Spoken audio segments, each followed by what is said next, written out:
Hello, welcome back to the channel. My name's Ian. Today I'm going to be talking about Yasunari Kawabata's 1952 novel, Thousand Cranes. Now, Kawabata was a Nobel Prize winner in 1968, so we're definitely in the hands of a master here. This was the second book I read by him. I read it a couple of years ago.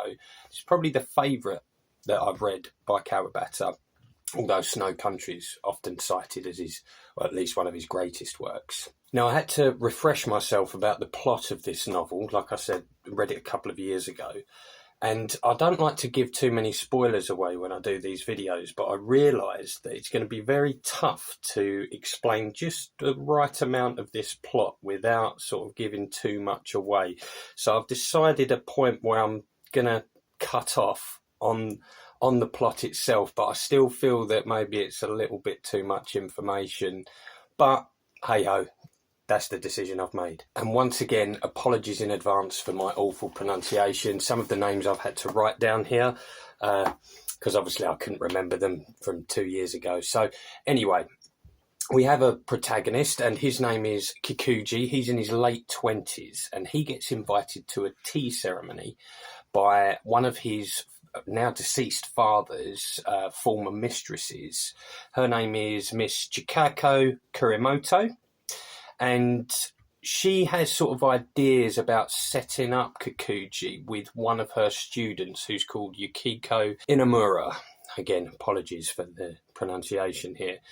So he goes to the ceremony, and that's described in quite some detail, which is obviously symbolic. Now, the Japanese tea ceremony is not something I know a lot about. It's only through novels that I've learnt more about it, and I'm trying to find an equivalent in England. I mean, we have high tea, but I don't think it has similar sort of social conventions to it, but I don't think it has the same sort of spirituality that is associated with Japanese tea ceremonies, but that's about the closest I could think. Now, at the tea ceremony, there's some other people that arrive. Mrs. Ota, who was a long-term mistress of Kikuji's father, and her daughter Fumiko also comes as well. As I said before, the lady who's organised the tea ceremony wants Kikuji to sort of catch the eye of one of her students, but instead of that,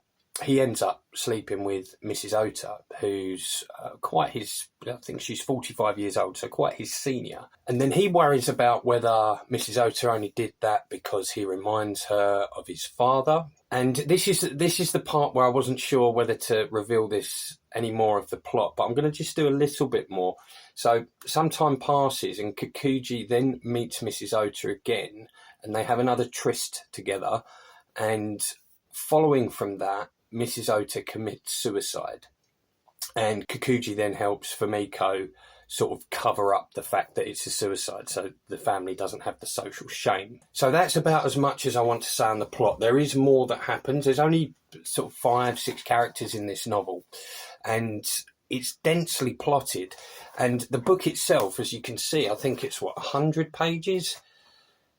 Yeah, almost exactly 100 pages. And it's with Kawabata, if you've read any of his stuff, you soon realise where you think, oh, I'll pick up this, only 100, 150 pages, I'll fly through this.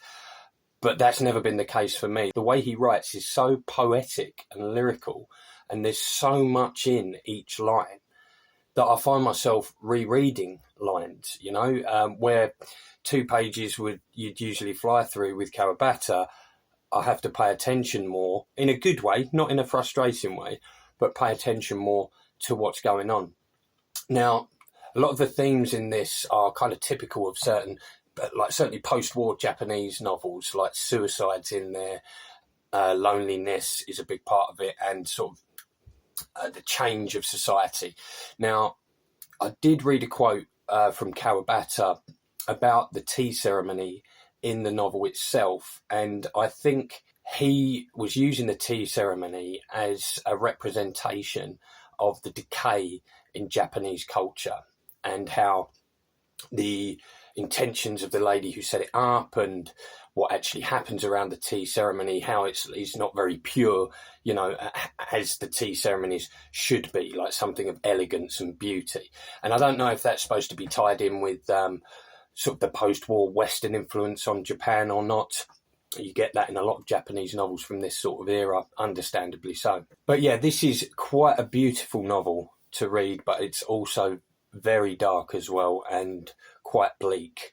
Something that Kawabata and certainly Mishima, who I've read quite a lot of, that seems to be a sort of repeated sort of feelings in their novels. There's always this underlying sense of emotions like shame, loneliness, and suicide, as I say, often comes up, which I probably shouldn't say that word too many times on YouTube in case I get flagged. But yeah, this is a brilliant novel. I would give this an 8 out of 10.